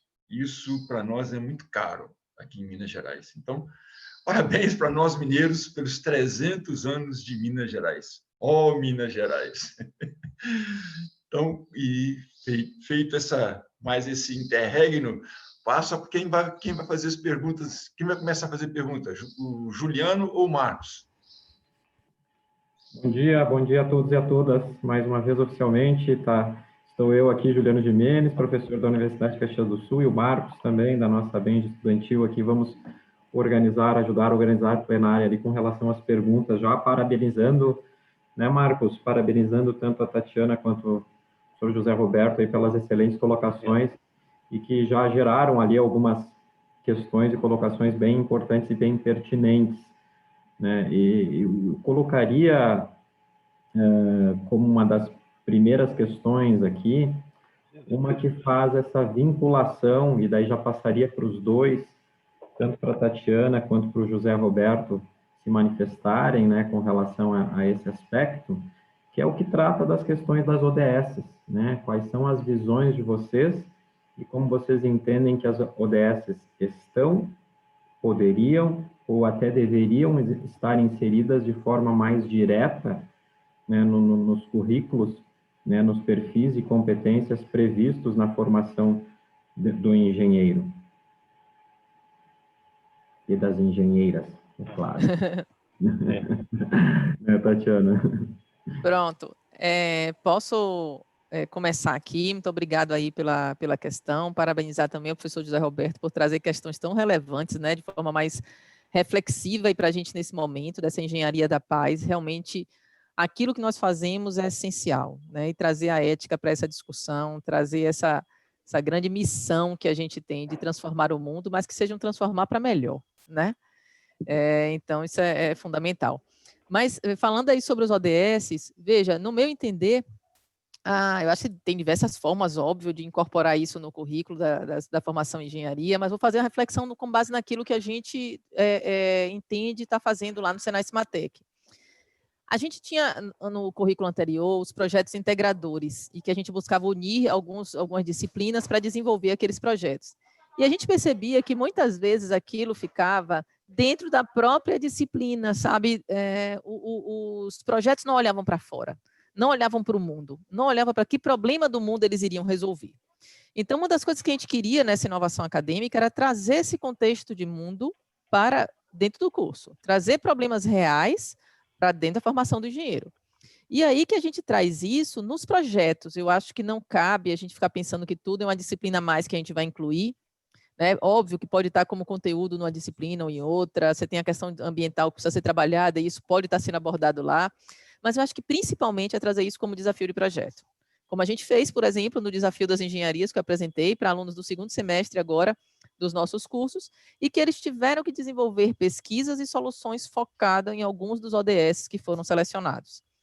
A gente está pensando também num sistema em que a gente possa ir registrando essas informações e os projetos desenvolvidos para que os alunos se baseiem nos projetos dos colegas para ir avançando. E a gente acredita que com isso, você usando os conhecimentos prévios para avançar, e que a gente possa compartilhar também informações daquilo que já tem desenvolvido, né, do estado da arte, o estado da técnica sobre aquele assunto, isso vai ajudando a gente ter soluções cada vez melhores, de forma colaborativa. Então, um trabalhando e melhorando a ideia do outro. Então, são algumas formas que a gente está entendendo aí desse trabalho dos ODS, que está permeando também os nossos programas de mestrado e doutorado. A gente tem um mestrado principalmente em desenvolvimento sustentável, que traz essa questão muito forte, né, do atendimento também aos ODS. Bom, espero aí ter respondido. Bom, eu queria comentar uma dificuldade que eu sinto ao ver, frequento várias escolas de engenharia, tenho amigos em várias delas, e algumas eu noto que eles têm um corpo de professores que são pessoas que se esforçam, fazem as coisas como devem fazer, mas são poucos, eu digo raríssimos, aqueles que leem o plano pedagógico da escola. Eles não sabem o que é o plano pedagógico da escola, não sabem o que foi pensado para se fazer um projeto, para formar o aluno. Na maioria das escolas de engenharia, né, a gente percebe isso. Eu classifico as escolas de duas formas: as pertinentes e as não pertinentes. As pertinentes são aquelas em que os professores estão, de fato, alinhados com a gestão da universidade para atingir um objetivo. Estão, de fato, alinhados nisso, engajados naquilo, né? Eu sinto, por exemplo, o caso do Sematec é um caso, né? Mas tem várias escolas em que o professor, são as não pertinentes, o professor, independente se a metodologia é ativa ou não, é isso, chega lá na escola, dá a aula e vai embora. Não conversa com seus pares, não integra. Pode dar um curso que seja moderno, no sentido de usar as tecnologias, mas não há integração entre eles. Então, nós temos um contingente grande de escolas com essa característica. Eu vejo também que, para que os ODS sejam, de fato, contemplados, né, nas escolas de engenharia, elas precisam estar na missão da escola. A escola precisa ter uma missão. E essa missão deve envolver os objetivos do desenvolvimento sustentável. Veja a escola de engenharia de Harvard. É baseada em mudanças climáticas. É a missão da escola, né? Projetos dessa área são incentivados, buscam recursos, porque sabem que lá o pessoal conhece essa área. Quer dizer, qual é a missão das nossas escolas? Poucas têm essa missão estabelecida e o seu corpo docente conhece. O professor Marcelo Nitz, da Mauá, no encontro recente, talvez o Vanderlei esteve presente, ele comenta a dificuldade que é os professores atuarem uníssono com a direção. Ele comenta até que professores é como querer cuidar de gato, né? Pastorar gato. Não se consegue pastorar gato. Gato faz o que quer. Então, professores têm essa imagem, né, da dificuldade que é de você engajar o professor num projeto que, de fato, ele acredita, né? E, para isso, a liderança das universidades tem que ser, de fato, agora, é o cargo mais desafiador que existe, é um dirigente de uma escola de engenharia no nosso país.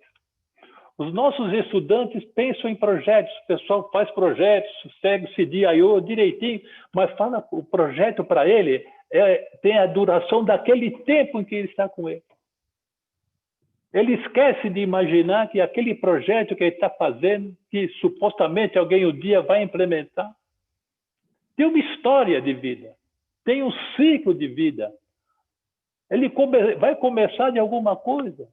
Porque não tem jeito, qualquer projeto, começa ou numa mina, ou num poço de petróleo, ou numa floresta. Não tem jeito. Ele tem que ter consciência disso. Qual é o ciclo de vida disso? E uma hora aquilo vai ser descartado. Nós não temos o que fazer com os celulares velhos que estão aí. Quer dizer, essa é a consciência que nós precisamos dar aos nossos alunos, quer dizer, de que aquilo tem algo que começa um dia e na hora que vai jogar fora é um problema. Ele precisa saber, entender aquilo que nós chamamos de economia circular, né? Não é certo?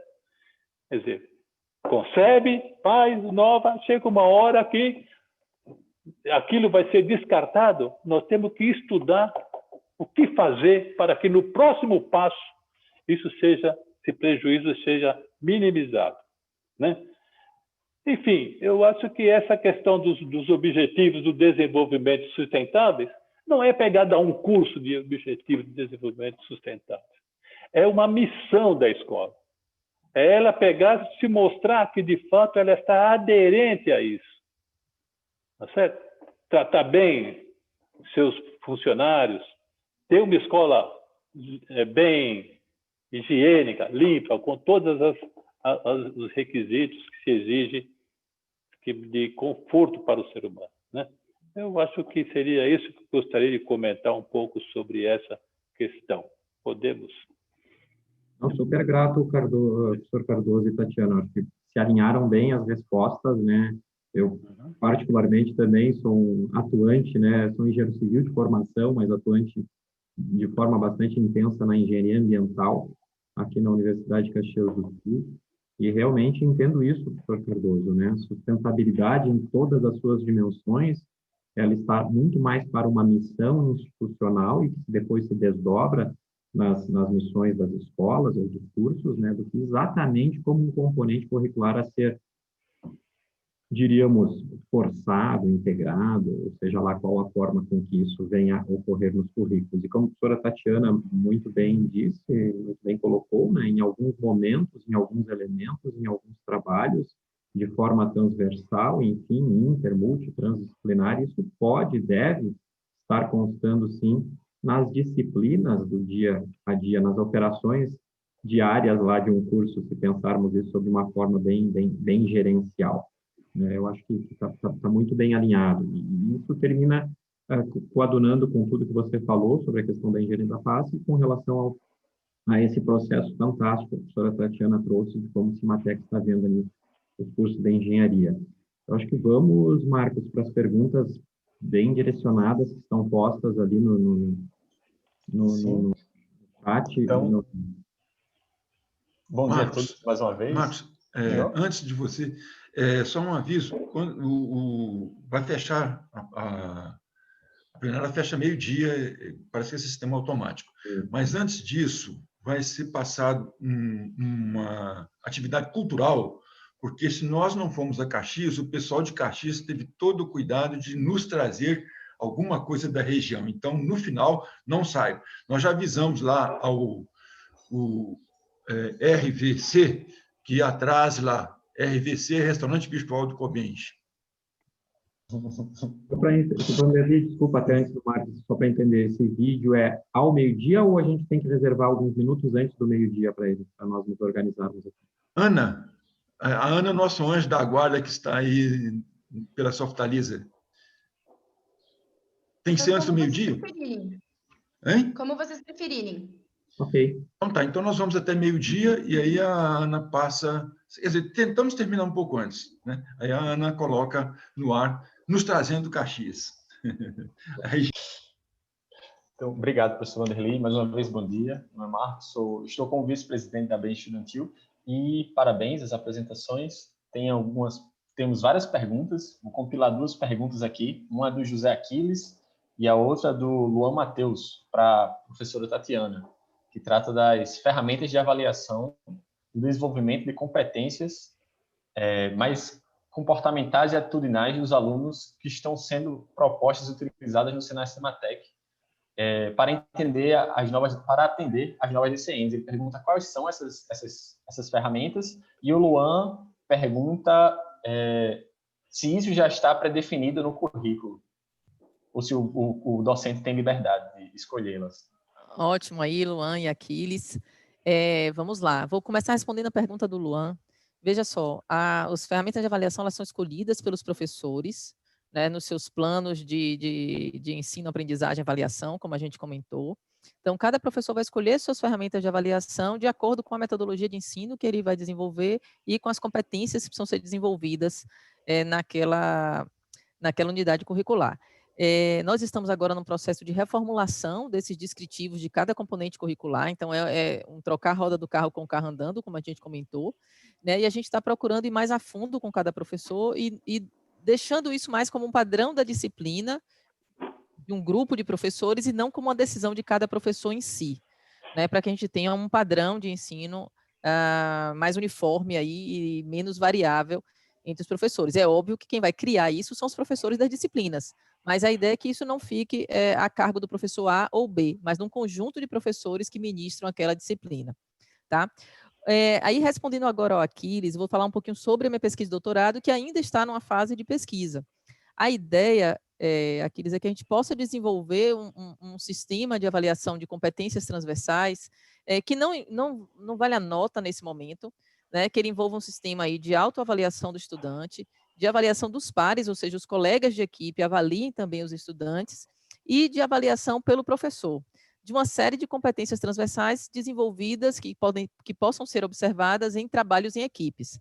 Então, essa é a estratégia que a gente está, isso que a gente está planejando fazer, né? O doutorado está em desenvolvimento, a gente já fez uma aplicação piloto dessa ferramenta, e a ideia é que isso, se validado, possa ser aplicado em todo o Cimatec, depois à disposição aí de toda a comunidade acadêmica, para que a gente possa avaliar se os estudantes de engenharia estão conseguindo desenvolver as competências transversais que a gente planejou no nosso curso.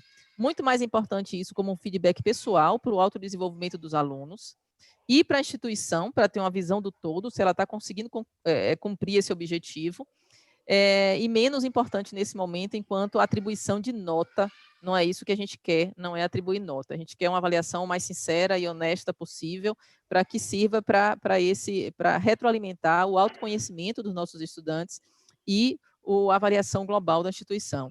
A gente acredita que esse autoconhecimento ajuda no autodesenvolvimento dos estudantes, ele saber que competências são esperadas e quão distante ou quão próximo ele está daquelas competências que se espera dele. Essa estratégia é um desafio que a gente sabe que não é fácil, mas é o que a gente está almejando aí, nenhum doutorado é fácil, é o que a gente está almejando aí, né, como trabalho de pesquisa, tá bom? Espero ter respondido. Sim. Marcos, eu vou agrupar também outras 2 ou até 3 perguntas que nós temos aqui. A Tatiana,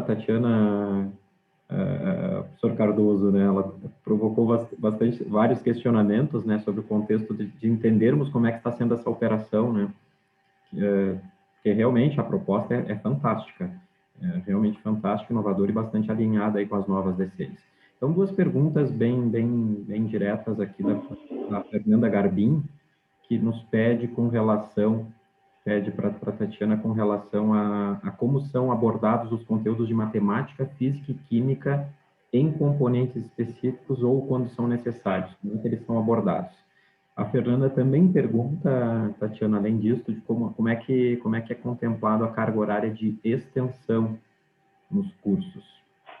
Vamos lá. E eu vou aproveitar, desculpa, mas eu acho que vem ao encontro. O Cristiano Casagrande, ele pergunta, ele gostaria de saber também se essas disciplinas do ciclo básico estão todas concentradas nos 2 primeiros anos. Então, acho que as questões vêm ao encontro dele. Ótimo, ótimas perguntas. Sobre matemática e física, ainda estão nas suas caixinhas, né? A gente está trabalhando para 2021 para romper essas barreiras das disciplinas específicas de matemática e física e tentar trazer isso de forma mais fluida e integrando esses conhecimentos. Mas, como eu falei, é um processo de transformação que envolve pessoas. E, ao envolver pessoas, envolve resistências. E é um trabalho também que envolve trocar a roda do carro com o carro andando, o que significa que a gente tinha alunos em curso. Então, é um trabalho que precisa ser feito de forma muito cuidadosa. A ideia é que a gente, sim, transponha nessas barreiras disciplinares e consiga trabalhar alguns conteúdos de forma mais integrada e transversal, mas ainda estamos nas caixinhas das disciplinas de matemática e física. Agora, procurando trazer, por exemplo, essa física, não como na época que eu fiz engenharia, e aí de forma nenhuma criticando, mas era a cultura da época, nossas práticas de física eram práticas com receita de bolo, né? Você ia fazendo aquele trabalho seguindo passo a passo e tinha um resultado esperado para aquilo. A gente já trabalha a nossa física diferente, né, de forma mais criativa, com desafios também, né, procurando fazer trabalhos que a resposta não seja uma resposta única ou não seja pré-determinada, né, desafios de solução mais aberta. Então, a gente está procurando também trazer isso para o ensino da física nos nossos cursos e trazer também uma matemática contextualizada, mas ainda temos que trabalhar para romper essas barreiras. Com relação à carga horária de extensão, que foi um desafio aí que a nova legislação trouxe para a gente teve uma série de reflexões e discussões sobre isso, até para interpretação, né, do que a legislação está nos colocando. O que a gente entende e a forma que a gente está colocando e formatando as nossas trilhas, elas já contemplam na dedicação dos alunos a esses projetos e projetos que são conectados à sociedade, elas já contemplam essa carga horária de extensão. Então, a gente foi fazendo conta de cada curso, né, do 10% de carga horária de extensão que a gente tem que atender e verificando a cada semestre. Então, a gente tem no nosso curso muito mais tempo para extensão do que o que seria, inclusive, o requisito básico necessário pela nova legislação. Então, a gente está entendendo que esse tempo de dedicação do aluno a um projeto social, né, a um projeto com a empresa, que vai solucionar um problema e que ele vai colocar aquilo à disposição da sociedade, a gente está entendendo, né, de forma bem organizada e planejada, que isso seja uma carga horária de atividade de extensão, além de outras cargas horárias que são também previstas no regulamento específico que a gente tem, que trata dessas atividades de extensão. Eu esqueci alguma pergunta? Acho que a terceira. Me ajude, Juliano, por favor. De alguma forma, ele pergunta se as disciplinas do ciclo básico estão todas concentradas nos 2 primeiros anos. Elas são prioritariamente nos 2 primeiros anos, mas não há essa obrigatoriedade. Então, não sei se te afirmar agora se em todos os cursos está assim. Então, elas acabam acontecendo mais nos 2 primeiros anos, mas tem algumas que ainda vão em outras séries, né, em outros anos do curso, tá? Ok. Acho que tá bem. Licença, professor Juliano. Tenho mais algumas perguntas aqui, direcionadas agora ao professor José Roberto. Uma pergunta da Isolda Gianni. Ela pergunta se o senhor acha que programas de pós-graduação profissionais poderiam colaborar com produtos de pesquisa aplicados para o desenvolvimento sustentável, para a redução das incoerências que vivemos no Brasil, para minimizar as dificuldades e desperdícios. Então, Isolda, não tenha dúvida, a sua pergunta, a resposta já é conhecida, que de fato a pós-graduação tem um papel importante nisso.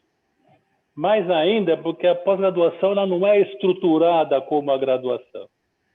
A graduação ela tem uma forma cristalizada que, ao meu ver, causa grandes problemas na gestão das novas diretrizes, inclusive. Por exemplo, a grade horária. A grade horária na graduação é aquilo que a gente chama de tragédia, porque todo mundo tem horário, tem aula no mesmo período, uma aula atrás da outra. Como se pode pensar numa integração quando está todo mundo amarrado numa sala de aula? Essa é uma coisa que nós precisamos pensar, né? Essa cristalização dos cursos, essa forma de pegar, colocar todo mundo dentro de uma baia, fica todo mundo bem, eles só se encontram no intervalinho na hora do café. Não há uma atividade que possa pegar todo mundo. Bom, agora vamos fazer coisas diferentes. E em alguns países a situação é diferente. Isso não ocorre, até porque existem várias escolas que têm departamentos de educação e engenharia que promovem essa integração. Tem horários flexíveis, a grade horária não é amarrada. Tem programas de cursos de graduação em que, por exemplo, eles dão no primeiro um mês e meio, só matemática, todo o tempo, porque é preciso, o cara entra na escola, está ruim de matemática, não tem outras disciplinas, ele aprende só aquilo. E depois vai passar para aprender as outras coisas. Quer dizer, são criatividades que surgiram no sentido de promover a integração. Você faz um curso de matemática único, no mesmo horário, para todo mundo, com o desenvolvimento não só de conteúdos em sala de aula, mas também com atividades que permitam fazer projetos envolvendo todas as modalidades, é que aí de fato, a gente vai ter uma aplicação integral daquele conceito que a DCN preconiza, né? A pós-graduação, ela é livre nisso. Ela não tem essa amarração, de modo que ela está sob medida para que a gente possa aplicar uma metodologia dessa forma, né? O grande problema da pós-graduação, a meu ver, é que ela está normalmente amarrada à pesquisa do orientador. Então, o orientador quer que o aluno faça aquilo que ele quer, aquilo que ele precisa fazer para a sua pesquisa, para manter sua bolsa de produtividade, seja lá o que for, tá certo? E muitas vezes isso amarra o aluno, ele fica focado em uma atividade única e ele tem pouco trânsito com as demais, né? Os pesquisadores, eu conheço bem os meus amigos pesquisadores, né? Eles são que nem o senhor, a maioria deles. Querem sempre formar o seu discípulo à sua imagem, tal como o senhor, né? Não dá muita liberdade para os alunos a pegar, viajar um pouco e começar a fazer coisas diferentes. Mas é uma questão menor, e eu acho que na pós-graduação isso é perfeitamente contornável, né? Então, a pós-graduação é justamente um primeiro passo, onde a gente pode, de fato, aplicar um modelo diferente de ensino para atender essas novas vicissitudes da vida, né? Não sei se eu respondi a Isolda da forma que ela gostaria. Bom, nós só vamos ter tempo para mais uma pergunta ligeira e resposta rápida. Tem mais alguma? Eu tenho uma, professor, uma pergunta pessoal, é que eu entendo que ecossistemas inovadores eles são feitos através da pluralidade de pessoas que estão ali, né? Eu queria entender quais são as estratégias, assim, bem rapidamente, quais são as estratégias que as organizações, que os palestrantes estão trazendo, usam para conseguir criar esses grupos de trabalho plurais. O seu áudio está muito baixo. Você falou de estratégia para criar diversidade dentro das universidades e grupos de trabalho, para gerar essa inovação. Muito bom. É um projeto integrador que envolva todas as áreas. Tem que ter criatividade os professores nisso, né? Você pega, faz um projeto ligado aos ODS, envolve todas as engenharias. Tá certo? Um projeto de uma comunidade, como que faz lá o nosso amigo David Delaney, que comentamos agora há pouco, né?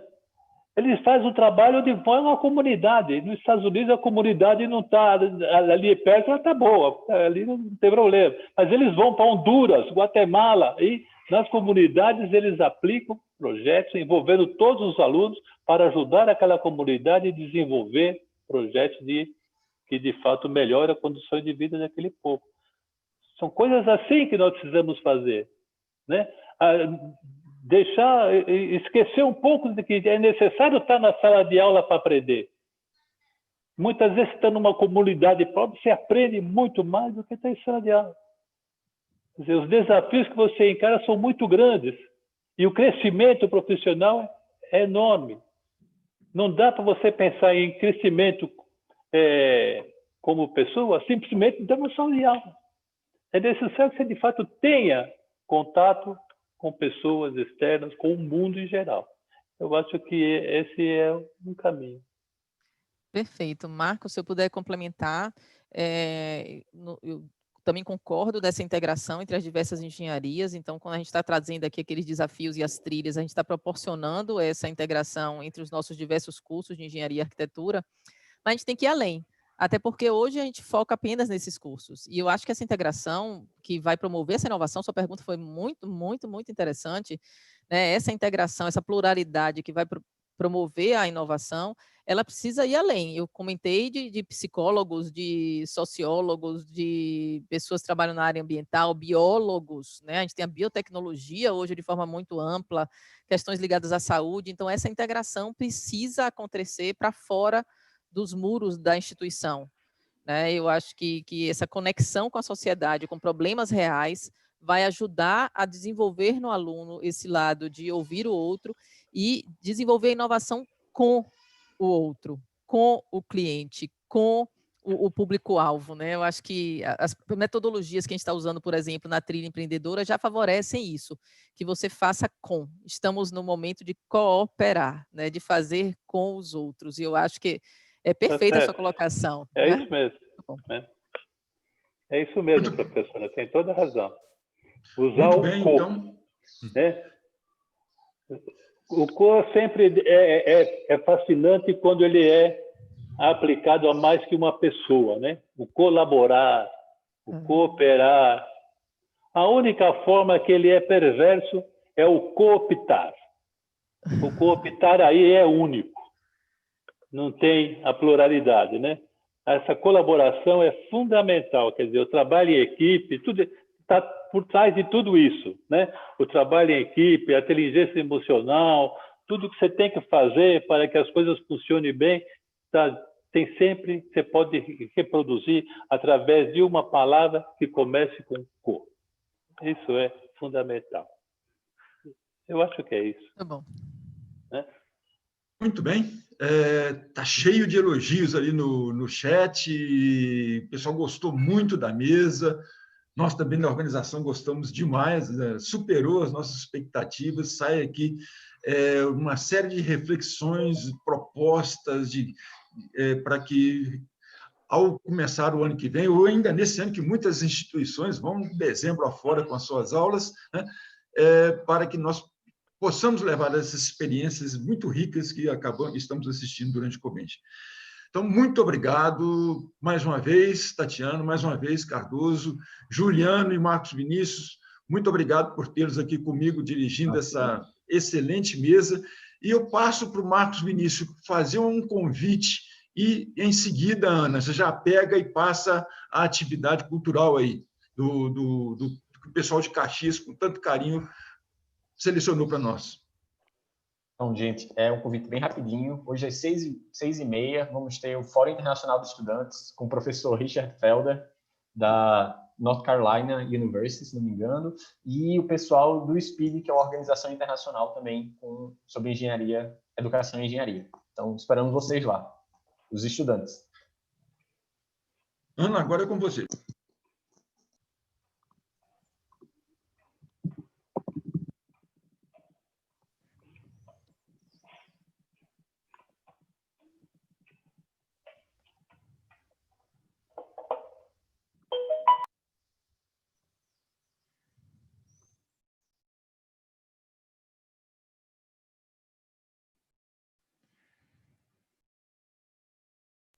Ana, algum problema?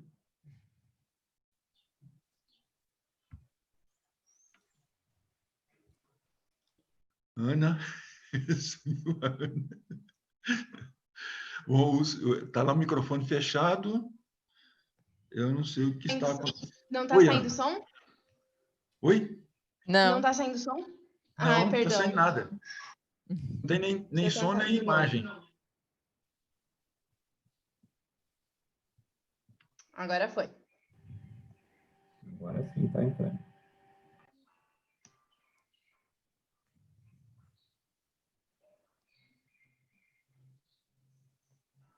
Tá só a imagem sem som. Pois é.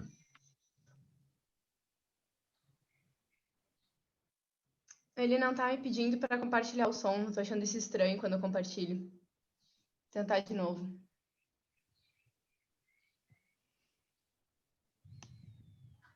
Isso é uma questão Bill Gatesiana.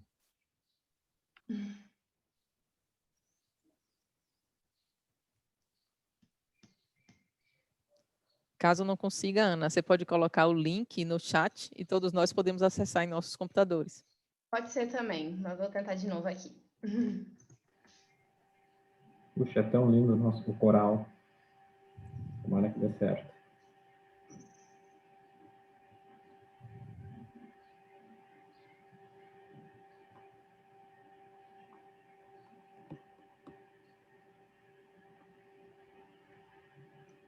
Vamos ver se agora vai.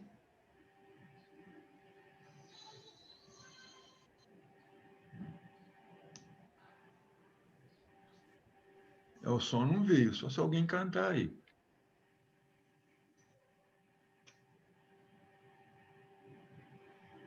Vou ficar devendo, então, gente. Ou alguém conseguir compartilhar a tela por mim.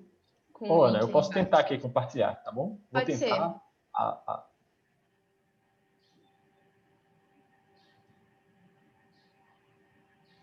Conseguem ouvir? Estamos só te Tá ouvindo, sem som. mas não o áudio do vídeo.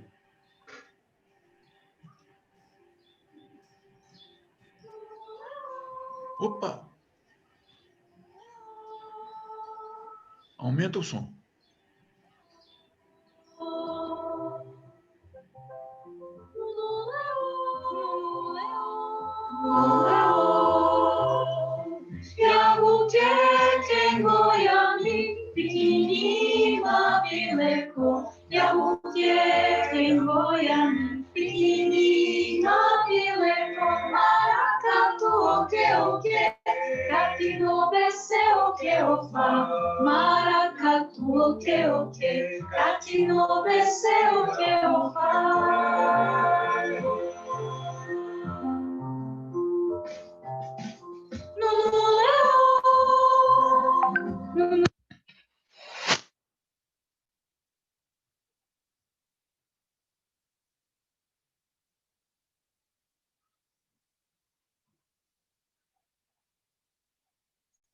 O áudio do vídeo saiu, Marcos.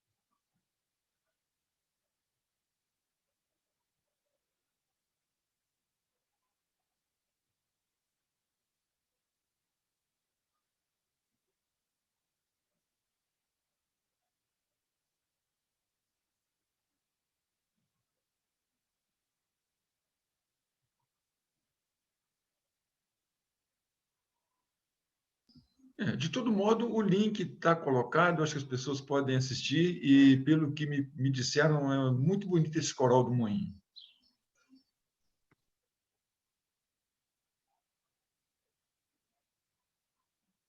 Vamos aplaudir o coral e até a próxima plenária. Agora vamos todos para o nosso restaurante virtual. Nós que agradecemos aí, Vanderlei, muito bom, tá? Parabéns aí pela organização do evento mais uma vez.